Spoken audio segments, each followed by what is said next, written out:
바이블 1311 마크 11.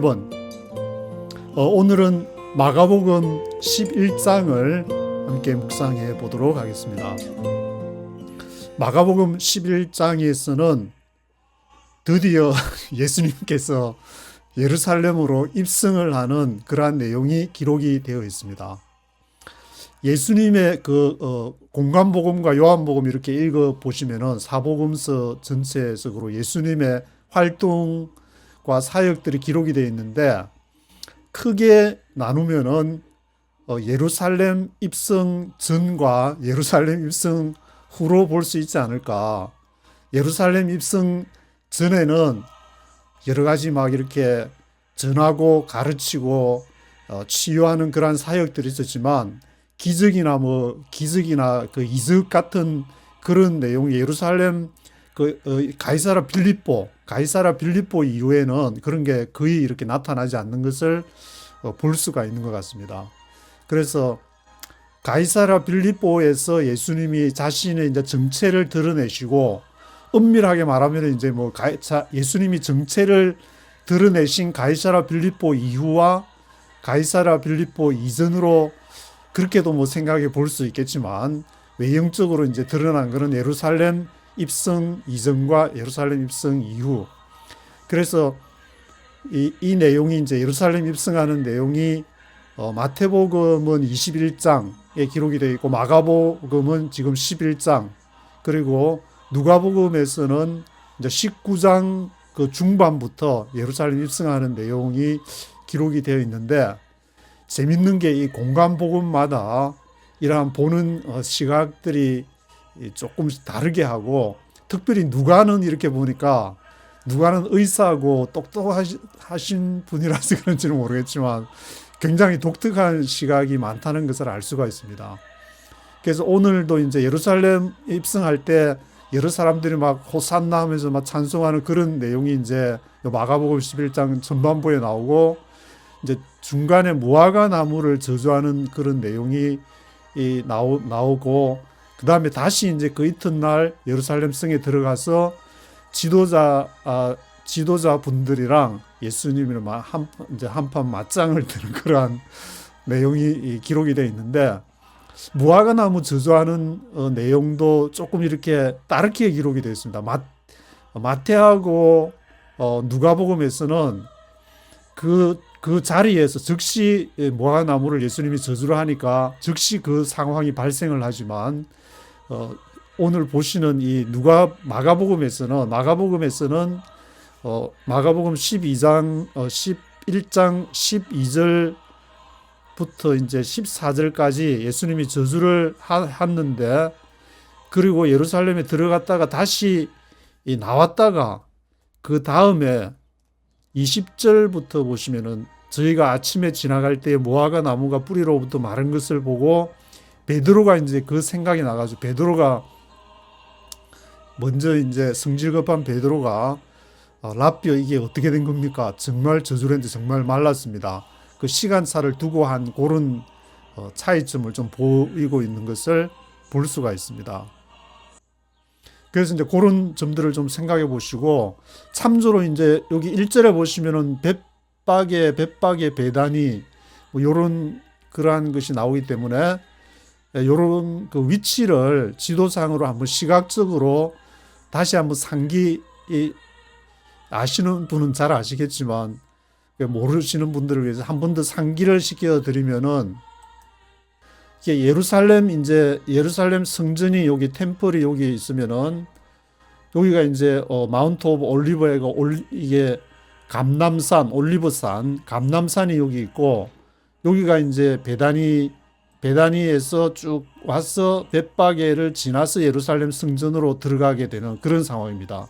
그래서 예루살렘 성전과 올리브산 사이에 요 골짜기가 있는데, 이것이 기드론 골짜기, 기드론 밸리 요게 있고, 이 예루살렘 성전 옆으로 요 전체가 이제 예루살렘이 되니까, 예루살렘 요 아래쪽으로 흰놈의 골짜기가, 여기 이제 흰놈의 골짜기, 예수님이 십자가에 못 박히신 흰놈의 골짜기가 이렇게 보이게 되는 그런 거를 한번 시각적으로 생각을 하시고, 그래서 지금 예루살렘은 어떻게 되는지 궁금해서 구글 지도를 한번 이렇게 들어가 봤더니, 요게 이제 예루살렘 성이고, 여기 이제 올리버산, 감남산이 여기에 이제 쭉 이렇게 있게 되는데, 여기에 기드론 시내가 이렇게 막 흘러가는데, 지금은 보니까 다 이게 경작지도 있고 막 주택가도 있고, 그래서 여기에서 한참 우측으로 가면 이제 이게 올리브산 골짜기니까 이 부근이 아마 이제 벳박이고, 여기서 조금 더 우측으로 가면은 그 나사로가 살아난 그것을 이제 요한복음에서는 그렇게 그것을 언급하고 있는데, 베다니가 더 우측에 있다. 그 베다니가 있고, 베다니를 지나서 벳바게를 지나서 예루살렘 성전으로 들어가게 된다. 그거를 한번 생각하시면은 좀 입체적으로 복음서를 읽는데 약간 도움이 되지 않을 그런 생각이 들게 됩니다. 오늘은 한반도 프로젝트 1260 154일째를 지나고 있습니다. 한반도가 아니고 대한민국에서는 내일 6월 3일 대통령 21대 대통령 선거가 있게 되는데, 오늘 이제 여기 뉴욕의 날짜로는 6월 2일자로 지나고 있기 때문에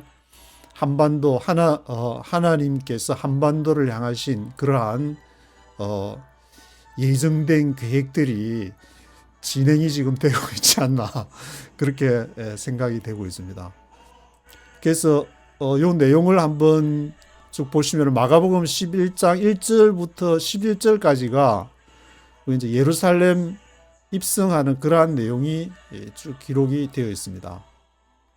그래서 요 마태복음, 마태, 마가, 누가, 요한에서 이 어린 나귀를 탔다 그러는데, 이것도 나귀와 나귀 새끼, 마태복음에서는 나귀와 나귀 새끼라는 표현을 쓰고, 스가랴 9장 9절에 예언을 강조하는 마태의 의도를 보여주고 있는 것을 보게 됩니다.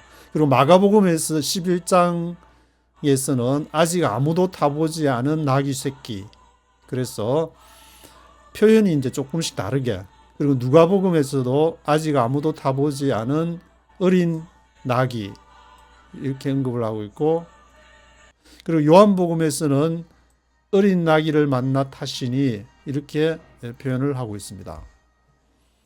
그리고 군중들이 이제 환호하는 그런 내용에 대해서도 마태, 마가, 누가, 요한이 이제 조금씩 다르게 표현을 하고 있는데, 마태복음에서는 군중들이 다윗의 자손 호산나 그렇게 강조를 하는, 다윗 왕가의 후손이다.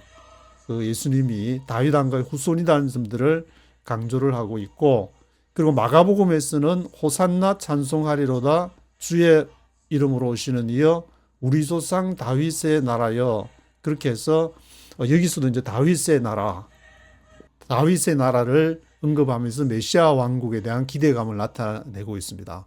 누가복음에서는 주의 이름으로 오시는 왕이여, 그렇게 표현을 하면서 하늘에는 평화요 가장 높은 곳에는 영광이로다, 그렇게 기록을 하고 있고, 요한복음에서는 호산나 찬송하리로다 이스라엘의 왕이여, 이스라엘의 왕, 그것을 표현을 사용해 가지고 예수님의 왕권, 메시아적인 성격을 강조를 하고 있습니다.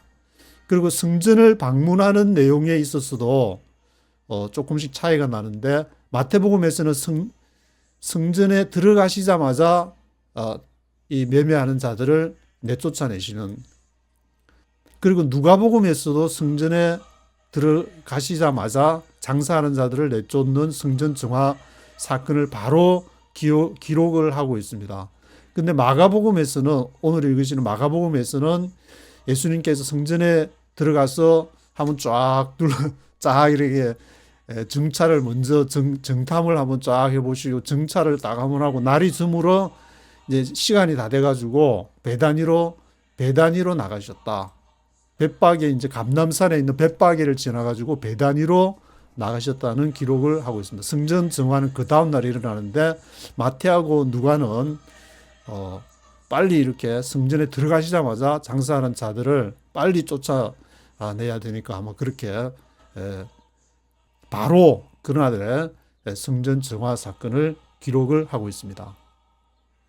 그리고 이걸 준비하면서 제가 김요한 채널을 들으니까 예수님이 이제 성전 정화 사건을 하고 바로 36개를 했다. 왜냐하면 거기서 있으면은 성전 관리하는 사람이나 그 로마 군병들 관리하고 있는 사람들 아니면 종교 지도자들이 이제 두는 그 사병들이나 그런 사람들한테 잡힐 수가 있으니까 36개 했다. 이걸 빨리 하고 그 자리에 머문 것이 아니라 그래서 그런 얘기도 저도 이제 처음 들어가지고 그럴 수 있겠다 생각을 했는데 다시 읽으면서 묵상을 해보니까 예수님이 36개 했을 수도 있고 아니면은 그냥 천천히 걸어 나갔을 수도 있겠다. 그런 생각도 들었습니다. 왜냐하면은 뒤에 본문에 이제 복음서에 보면은 그 예수님이 여러 사람들이 선지자로 여기기 때문에 함부로 다루지를 못했기 때문에 요 성전 정화 사건 상을 둘러엎고 매매하는 자들을 막 이렇게 쫓아내고 하는 그런 비둘기 파는 상을 얻고 매매하는 자 쫓아내고 그런 사건 뒤에 이제 그 제사장들과 지도자들이 무슨 권세로 이것을 하느냐 그런 내용이 나오기 때문에 그때 함부로 하지 못했기 때문에 36개까지 할 필요가 굳이 있었겠느냐. 천천히 걸어 나가도 함부로 하지 못했을 것이다. 막 그 성전에 이제 입성할 때 호산나 다윗의 자손이 하는 그런 군중들이 있었기 때문에 아마 36개까지 할 필요가 있었을까. 그런 생각이 좀 들기도 했는데 뭐가 맞는지는 모르겠지만 다 각자 묵상하시면서 한번 생각해 보시기를 바랍니다.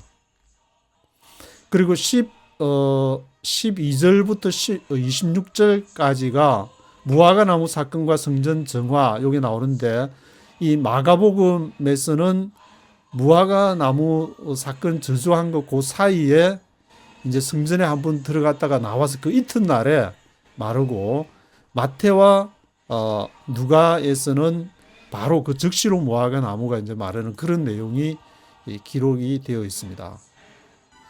요게 이제 마태복음에서는 즉시 무화과나무가 저주받자마자 즉시 마른 것으로 마태복음 21장 18절에서 21절에 기록이 되어 있고 마가에서는 무화과나무를 저주하고 성전 정화가 이제 그 무화과나무 사건 사이에 끼워져 있는 것을 알 수가 있는 것 같습니다. 마가는 그러면 왜 이 성전 정화를 무화과나무 그 사이에다 끼웠을까 생각해 보면은 저는 읽으면서 드는 생각이 이 무화과나무는 유대인들을 이렇게 비유하는 그런 내용으로 저한테는 이렇게 묵상할 때 와닿았는데 그 무화과나무 그 내용 사이에서 성전을 그래서 이게 성전을 정화해도 무화과나무처럼 잎사귀만 무성한 이 지도자들이요. 각성하라. 하여튼 이 성전 정화 사건을 통해서 이 무화과 나무와 연결을 시키기 위해서 좀 더 강조하기 위해서 마가가 이 바쁜 와중에 즉시로 이렇게 마티드나 누가처럼 즉시로 무화과 나무를 저주해가 말라버리는 것이 아니라 성전 정화를 그 사이에 끼워 넣은 것이 아닌가. 뭐 하여튼 그런 생각이 좀 들게 됐습니다.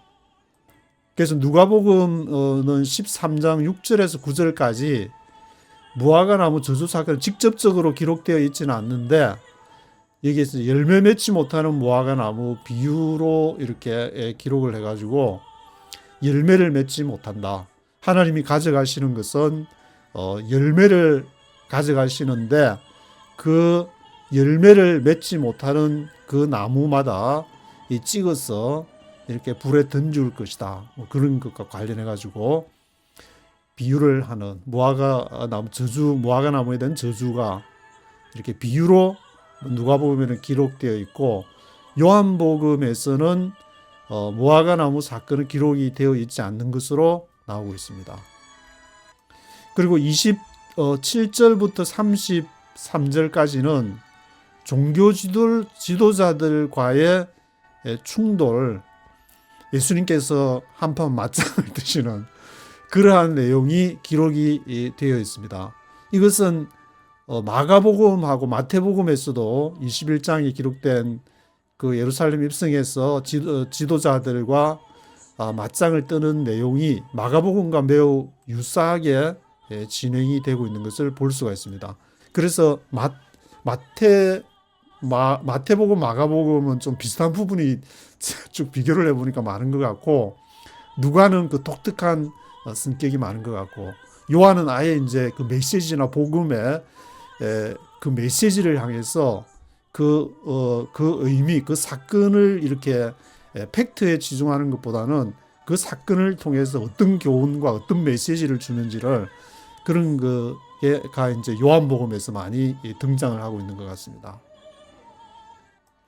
그리고 마가복음에서는 대제사장들과 서기관들과 장로들이 와서 무슨 권위로 이런 일을 하는지, 누가 이런 권위를 줬는지, 예수님이 막 비둘기 파는 상을 엎으시고 거기 성전에 매매하는 그 마니 체인저니까 이제 돈 이렇게 바꿔주고, 성전으로 일반 사람들이 거기서 물건을 가져올 수 없으니까 돈을 가져오면은 거기서 돈을 환전을 해주면 거기서 또 이문을 남기고, 또 그 비둘기 파는 상 그런 데서 비둘기도 사고 막 해야 되니까 그런 것을 뒤집어 엎었다. 그래서 왜 어떻게 너 무슨 권세로 이런 일을 하냐. 예수님이 이에 대해서 요한의 세례가 하늘로부터냐 사람으로부터냐 질문을 해가지고 이 요한을 선지자로 사람들이 여기기 때문에 요한의 세례가 하늘로부터 왔다면 왜 안 믿냐 그렇게 할 거고, 사람으로부터 왔다면 사람들이 다 쳐다보고 선지자로 여기고 있는데 요한을 선지자로 인정을 안 하니까 군중들이 두려워가지고 모르겠다 그렇게 얘기하니까 예수님도 나도 모르겠다 그렇게 응수를 하는 그러한 내용이 기록이 되어 있습니다. 그래서 이 지도자들과의 대하는 사건은 마가복음과도 흡사하다고 얘기를 하는데, 이 지도자들과 예수님이 서로 이제 대립하는 그러한 내용은 마태마가 누가가 거의 유사한 구조를 보이고 있는 것을 알 수가 있는 것 같습니다. 그런데 누가복음에서 다른 점은 질문하는 주체가 대제사장들, 서기관들, 장로들과 함께 라고 얘기를 해가지고 마태복음보다는 더 상세하게 묘사를 하고 있고, 유대 지도자들이 이제 요한의 세례가 누구로부터냐, 사람으로부터라고 말하면은 그걸 가만히 보고 있던 백성이 돌로 칠 것이다라는 이런 표현을 해가지고 얼마나 백성들과 지도자들 사이에 간격이 컸는지 그런 것을 좀 이렇게 짐작할 수 있는 그런 내용이 누가복음에는 돌로 칠 것이다, 그런 내용이 기록이 되고 있습니다. 요한복음에서는 여기에 대한 이제 지도자와 대립하는 것은 직접적인 언급은 없고, 거기서 전하는 예수님의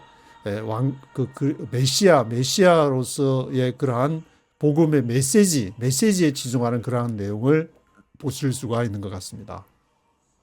그래서 우리는 복음서를 이렇게 특히 마태마가 누가 공관복음서를 읽으면서 무화과 나무를 저주를 했는데 바로 누가의 기록처럼 그 당시에 직접적으로 이렇게 이루어졌는지, 또는 마가가 기록한 것처럼 하루 지나고 나서 말랐는지 어느 게 맞는지 뭐 그런 걸 이렇게 따지는 거는 좀 무용한 별로 도움이 안 되는 것 같고, 그 메시지를 통해서 예수님이 예루살렘 입성에서 말하고자 하는 내용이 무엇인지를 잘 묵상을 해야 되지 않을까. 이게 대립되는 구조가 예수님이 가이사랴 빌립보에서 자신의 정체를 드러내시고 예루살렘까지 오실 수밖에 없었던 그 이유가 이렇게 너무 지도자들과 일반 그 백성들의 간극을 메꾸지 못하는 그 자리에서 예수님이 직접 오실 수밖에 없었던 그러한 상황들을 볼 수 있지 않을까.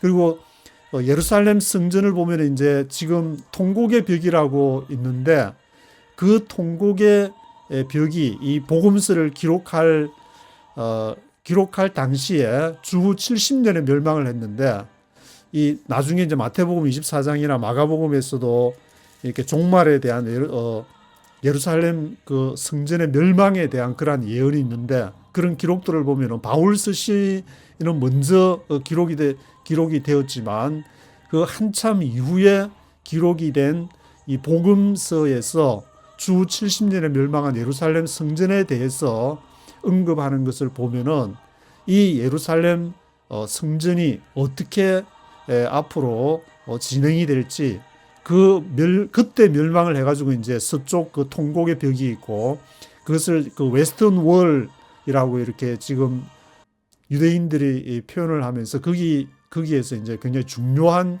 유대인이 기도하는 어떤 장소가 되고 있기 때문에 예루살렘 성전은 지금도 정치적으로 종교적으로도 굉장히 이제 중요한 장소가 돼가지고 지금은 모스크가 이렇게 모스크도 같이 이렇게 공존하게 되는 그러한 상황에서 우리가 이러한 상황들을 복음서를 통해서 어떻게 이 시대를 해석하고 가져가야 될지를 한번 생각해 봐야 되지 않을까 그런 좀 생각이 들고 있습니다. 1절부터 네이티브 스피커 맥스 맥클린 목소리를 한번 들어보시겠습니다. Chapter 11. As they approached Jerusalem and came to Bethphage and Bethany at the Mount of Olives, Jesus sent 2 of his disciples, saying to them, Go to the village ahead of you, and just as you enter it, you will find a colt tied there which no one has ever ridden. Untie it and bring it here. If anyone asks you, Why are you doing this? Tell him, The Lord needs it and will send it back here shortly. They went and found a colt outside in the street, tied at a doorway. As they untied it, some people standing there asked, What are you doing untying that coat? They answered as Jesus told them to, and the people let them go. When they brought the colt to Jesus and threw their cloaks over it, he sat on it. Many people spread their cloaks on the road, while others spread branches they had cut in the fields. Those who went ahead and those who followed shouted, Hosanna! Blessed is he who comes in the name of the Lord. Blessed is the coming kingdom of our father David. Hosanna in the highest. Jesus entered Jerusalem and went into the temple. He looked around at everything, but since it was already late, he went out to Bethany with the 12. The next day as they were leaving Bethany, Jesus was hungry. Seeing in the distance a fig tree in leaf, he went to find out if it had any fruit. When he reached it, he found nothing but leaves, because it was not the season for figs. Then he said to the tree, May no one ever eat fruit from you again. And his disciples heard him say it. On reaching Jerusalem, Jesus entered the temple area and began driving out those who were buying and selling there. He overturned the tables of the money changers and the benches of those selling doves, and would not allow anyone to carry merchandise through the temple courts. And as he taught them, he said, Is it not written, My house will be called a house of prayer for all nations, but you have made it a den of robbers? The chief priests and the teachers of the law heard this and began looking for a way to kill him, for they feared him, because the whole crowd was amazed at his teaching. When evening came, they went out of the city. In the morning, as they went along, they saw the fig tree withered from the roots. Peter remembered and said to Jesus, Rabbi, look, the fig tree you cursed has withered. Have faith in God. Jesus answered, I tell you the truth. If anyone says to this mountain, Go, throw yourself into the sea, and does not doubt in his heart, but believes that what he says will happen, it will be done for him. Therefore I tell you, whatever you ask for in prayer, believe that you have received it, and it will be yours. And when you stand praying, if you hold anything against anyone, forgive him, so that your Father in heaven may forgive you your sins. They arrived again in Jerusalem, And while Jesus was walking in the temple courts, the chief priests, the teachers of the law, and the elders came to him. "By what authority are you doing these things?" they asked. "And who gave you authority to do this?" Jesus replied, "I will ask you one question. Answer me, and I will tell you by what authority I am doing these things. John's baptism, was it from heaven or from men? Tell me." They discussed it among themselves and said, "If we say from heaven," he will ask, "then why didn't you believe him? But if we say from men," they feared the people, for everyone held that John really was a prophet. So they answered Jesus, "We don't know." Jesus said, "Neither will I tell you by what authority I am doing these things.